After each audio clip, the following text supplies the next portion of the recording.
नमस्कार दोस्तों, आपका स्वागत है आपके अपने ही चैनल TGNI वर्ल्ड में। दोस्तों, जैसा कि आप सभी जानते ही होंगे कि पश्चिमी एशिया में स्थित ईरान के दो पड़ोसी देश आर्मेनिया और अजरबैजान के बीच का रिश्ता कुछ ऐसा ही है जैसा कि भारत और पाकिस्तान के बीच में है। आर्मेनिया और अजरबैजान दोनों ही देश पूर्व में सोवियत संघ का हिस्सा रहे हैं, इसलिए इन दोनों ही देशों पर रूस का बड़ा प्रभाव है। जहां आर्मेनिया एक क्रिश्चियन देश है तो वहीं अजरबैजान एक मुस्लिम देश है। पर वर्तमान में ये दोनों ही देश युद्ध के मुहाने पर खड़े हैं, जिनके बीच पहले भी युद्ध हो चुका है और आगे भी किसी भी वक्त दोनों देश आपस में भिड़ सकते हैं। इन दोनों देशों के बीच की लड़ाई की जड़ है नारगोनो काराबाग क्षेत्र, जो कि अंतर्राष्ट्रीय स्तर पर तो अजरबैजान का हिस्सा माना जाता है, पर इसमें रहने वाले मुख्यतः लोग आर्मेनियाई मूल के हैं। सितंबर 2023 में अजरबैजान ने क्षेत्र में एक बड़ा सैन्य अभियान चला के इसे लगभग पूरी तरह से अपने नियंत्रण में ले लिया।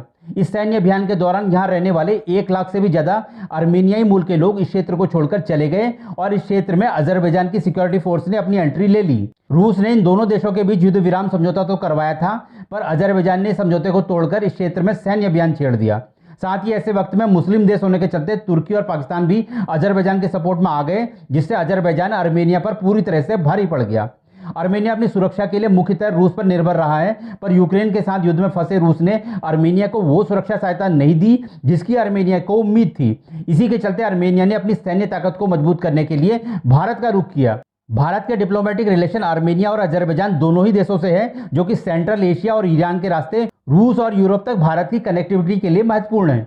पर जहां आर्मेनिया भारत को कश्मीर के मुद्दे में और संयुक्त राष्ट्र सुरक्षा परिषद में भारत की परमानेंट सीट के लिए सपोर्ट करता है, तो वहीं अजरबैजान भारत के दो बड़े विरोधी देश पाकिस्तान और तुर्की का सहयोगी है, जिसके चलते भारत का आर्मेनिया को सपोर्ट करना जियोपॉलिटिक्स के लिए भी महत्वपूर्ण है। साल 2022 में आर्मेनिया ने भारत से Pinaka multi barrel rocket launcher, anti tank ammunition और गोला बारूद खरीदने के लिए 250 मिलियन अमेरिकी डॉलर की डील की थी। रिपोर्ट्स के अनुसार आर्मेनिया तुर्की द्वारा अजरबैजान को दिए गए सैन्य ड्रोन से निपटने के लिए जमीन से हवा में मार करने वाली भारतीय मिसाइल आकाश को भी खरीद सकता है। साथ ही आर्मेनिया भारतीय ब्रह्मोस क्रूज मिसाइल और भारत इजराइल द्वारा संयुक्त रूप से विकसित की गई मध्यम दूरी की जमीन से हवा में मार करने वाली मिसाइल की खरीद पर भी रुचि ले रहा है।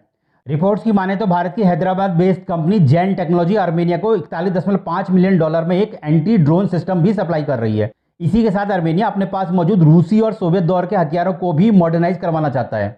आर्मेनिया ने हाल ही के वर्षों में अपना रक्षा बजट भी दोगुना कर दिया है। जहां 2022 में आर्मेनिया का रक्षा बजट 700 से 800 मिलियन डॉलर हुआ करता था, वो अब बढ़कर 2024 में 1.5 बिलियन डॉलर तक पहुंच गया है। भारत के सांसद फ्रांस और ग्रीस भी आर्मेनिया के सपोर्ट में खड़े हो गए हैं, जिससे नाराज होकर अजरबैजान के राष्ट्रपति इल्हाम अलीयेव ने चेतावनी देते हुए कहा है कि यदि भारत, फ्रांस और ग्रीस आर्मेनिया को हथियार देंगे तो हम चुपचाप हाथ पर हाथ धर के बैठे नहीं रहेंगे। अगर हमें लगेगा कि खतरा बड़ा है तो हम उचित जवाब देंगे। दोस्तों, आपकी इसमें क्या राय है कि अब अजरबैजान की इस चेतावनी को भारत ने गंभीरता से लेते हुए आर्मेनिया के साथ की जा रही हथियारों की डील पर थोड़ा विचार करना चाहिए, या फिर आर्मेनिया को ज्यादा से ज्यादा आधुनिक और खतरनाक हथियार देकर अजरबैजान और तुर्की के मुकाबले में लाके खड़ा करना चाहिए?